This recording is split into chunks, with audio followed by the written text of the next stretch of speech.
If you're doing the service business, like I said, it's getting it set up. If you need a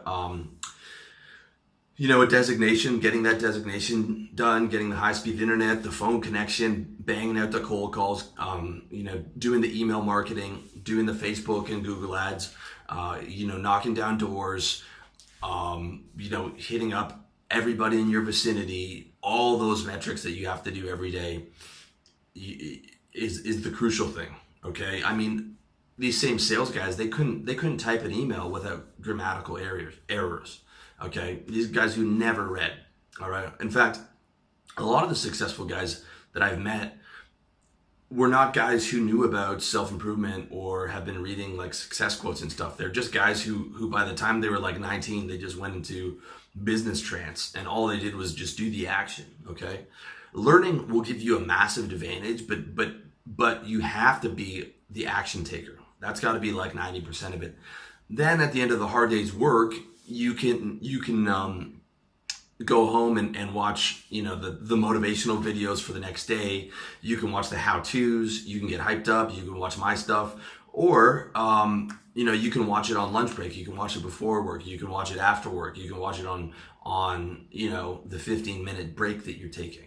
Okay, but 90% of that business time should be taking action. That's crucial. All right, number four keys to progress. This is the final one. Never get too comfortable. Okay, comfort is the enemy of progress, and progress is happiness. Therefore, comfort, or too much comfort is the enemy of happiness. Okay, I want you to be comfortable, but not too comfortable. Getting too comfortable leads to complacency, which leads to boredom, which leads to depression. Man was built for missions. We were not built for these complex societies that we have. We were built to, chop wood and hunt and, have eight hours a day of work to get food, to feed the family and build shelter and all these things. All right. Our society has become so advanced that you can remove yourself from that. But if you don't give yourself a challenge and a mission, you're not going to feel good, because you are designed to have missions and to generate happiness from getting those missions done. This is what you're designed for as a man.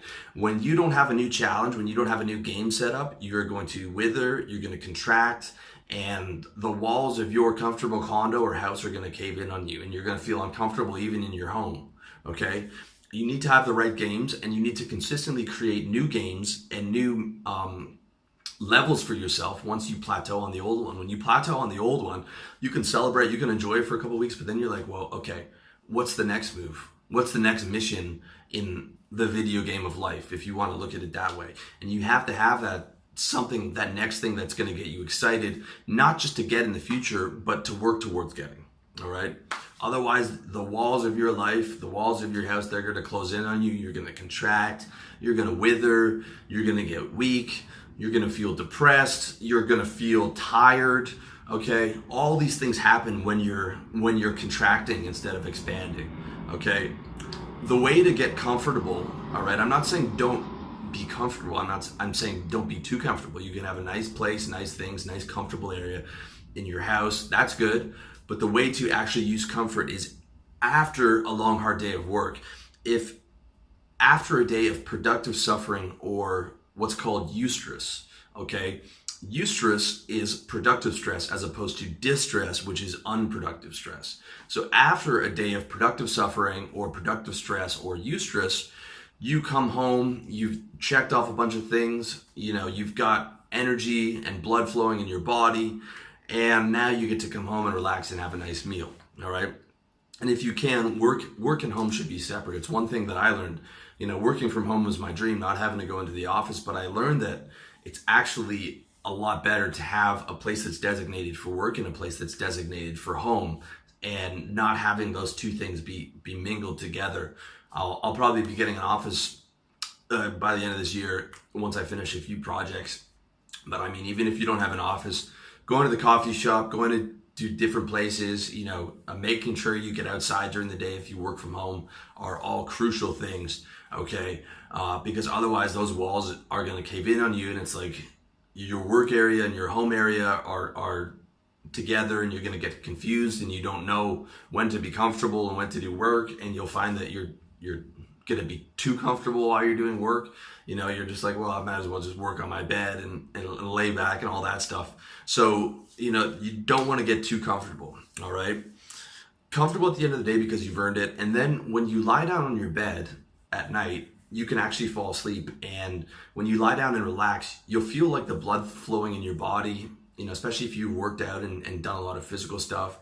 You'll feel the chemicals in your body, start to relax. You'll feel that sort of latent energy and like sort of that warm buzz, which you won't feel if you're just sitting there all day. If you're just sitting, lying around the house all day, you're not even going to be comfortable in your own body. You're going to be lying on your bed. You're not going to have any blood flow. You're not going to have any of that buzz. And you'll just be lying there and uncomfortable in your body. Your back's going to hurt. Your neck's going to hurt. All of these different things because you are not meant to just lay down on a bed all day. If you look at people in the hospital, they get bed sores. If they're laid up for too long, their legs and their muscles start to atrophy.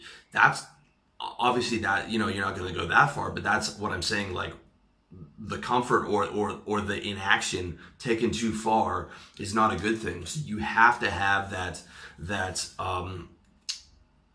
some things are a little bit uncomfortable, a little bit of adversity, a little bit of challenges, but positive challenges, productive suffering, productive stress, eustress, and then coming home and taking all that stuff off, putting the sweatpants on, relaxing with the girl, watching a movie or whatever, because you've earned it, okay?